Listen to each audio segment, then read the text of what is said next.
Jaya TV நேயர்களுக்கு நமஸ்காரம். அர்த்தமுள்ள ஆன்மீகம் பகுதியில் உங்கள் அனைவரையும் சந்திப்பதில் மிக்க மகிழ்ச்சி. இன்னைக்கு நம்ம என்ன பார்க்க போறோம் சொல்லி பார்த்தோம்னா, மயில் என்கின்ற பறவையை முருகப்பெருமானோடு எதற்காக தொடர்புபடுத்தி பார்க்கிறோம் என்கின்ற கேள்விக்கான விடையைத்தான் பார்க்க போகிறோம். அதாவது மயில் வாகனன் அப்படின்னு சொல்லியே முருகனுக்கு பேர் தெரியுமா? ஒவ்வொரு அந்த பறவை அல்லது மிருகமானது ஒவ்வொரு தெய்வ மூர்த்தங்களுக்கு விசேஷமாக சொல்லப்படுகிறது. பொதுவாக மயில் அப்படிங்கிறது இந்த மலை பிரதேசங்களிலே வசிக்கக்கூடிய ஒரு பறவை. அந்த மலையிலே இந்த முருகப்பெருமான் இருப்பதால் இந்த மயில் வாகனன் என்று அவருக்கு பெயர் வந்திருக்கலாம் என்பது ஒரு சிலருடைய கருத்தாக இருக்கிறது. இது அதாவது முருகனுக்கு மயில் மட்டும்தான் வாகனம் என்பது இல்லை. ஆதியிலே பார்த்தோம்னா முருகப்பெருமானுக்கு யானை வாகனம் என்பதும் உண்டு அப்படிங்கிறதையும் சொல்லியிருக்கா. அதே முருகப்பெருமானையே புலி வாகனத்தோடு தொடர்புபடுத்தி பேசுபவர்களும் இருக்கிறார்கள். இதே மாதிரி அந்த ரிஷப வாகனத்தில் கூட முருகப்பெருமான் வருவார் அப்படிங்கிற மாதிரிலாம் கூட சொல்லி இருக்கா. இருந்தாலும் மயில் என்பது முருகனுக்கான ஒரு விசேஷமான அம்சமாகவே பார்க்கப்படுகிறது. இந்த மயில் அப்படின்னு சொல்லட்டாலே நமக்கு முருகனுடைய ஞாபகத்துக்கு தான் வந்துடும். எப்படி இந்த கருடன் அப்படிங்கிறத பார்த்தாலே நம்ம கிருஷ்ண கிருஷ்ணா அப்படின்னு சொல்றோம் இல்லையா? அந்த கருட வாகனம் என்பது பெருமாளுக்கே உகந்தது அப்படின்னு சொல்லி நம்ம முத்திரை குத்தி வச்சிருக்கோமோ, அதே மாதிரி மயில் என்கின்ற பறவையை இந்த மயில் வாகனம் என்பது இது முருகனுக்குத்தான் அப்படிங்கிற மாதிரி ஃபிக்ஸ் பண்ணி வச்சிருக்கான். மயூராசனம் அப்படின்னே சொல்லுவா. அந்த மயிலை ஒரு சிம்ஹாசனமாக வைத்து அந்த சிம்ஹாசனத்தில் பார்த்தோம்னா எல்லா தெய்வ மூர்த்தங்களையுமே கொண்டு போய் வச்சிருப்பா. மயூராசனம் என்றே அதற்கு பெயர். இந்த மயில் என்பது ஒரு தெய்வீக பறவையாக பார்க்கப்படுகிறது. இதற்கு பின்னால் நிறைய தத்துவார்த்த காரணங்கள் என்பது உண்டு. ஆனால் நாம் ஆன்மீக ரீதியாக புராண ரீதியாக அதற்குரிய காரணத்தை பார்க்கும் பொழுது ஆங்காங்கே முருகனுக்கு அவருடைய வாழ்க்கையிலே நடந்த முக்கியமான சம்பவங்களின் போது இந்த மயில் என்பது தொடர்பு கொள்கிறது அப்படின்னே சொல்றார். ஆனால் இவை அனைத்தும் ஒரே மயில் அல்ல. 3 விதமான மயில்களை பற்றி புராணங்கள் பேசுகின்றன.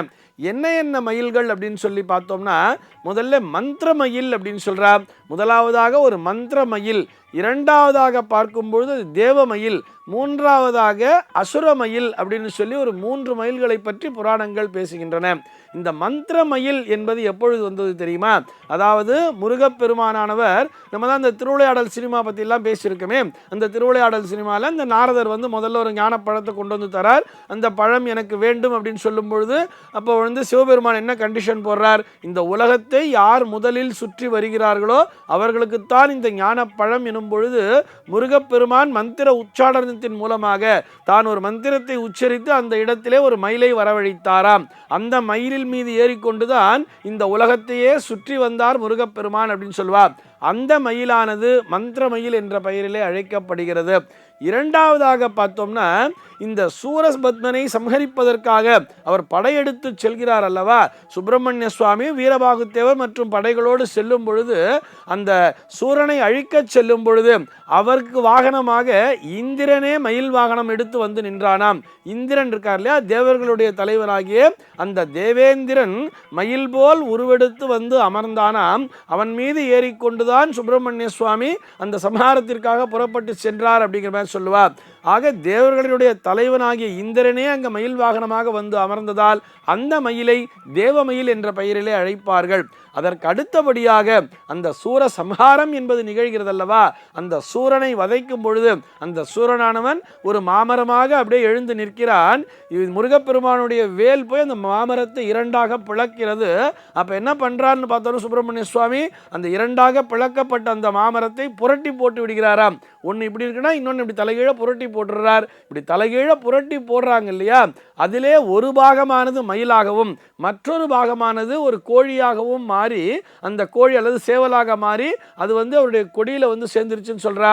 இந்த மயிலாக மாறி நின்றதல்லவா, அதாவது பார்த்தோம்னா கீழே வேர்பகுதியும் மேலே அந்த மரத்தினுடைய பகுதியும் இருக்கிறது அல்லவா, அந்த மரத்தினுடைய பகுதியானது அப்படியே தோகையாக மாறி இந்த வேர்பகுதியானது மயிலினுடைய உடம்பாக மாறி அப்படியே இறைவனுடைய வாகனமாக சேர்ந்ததாம்.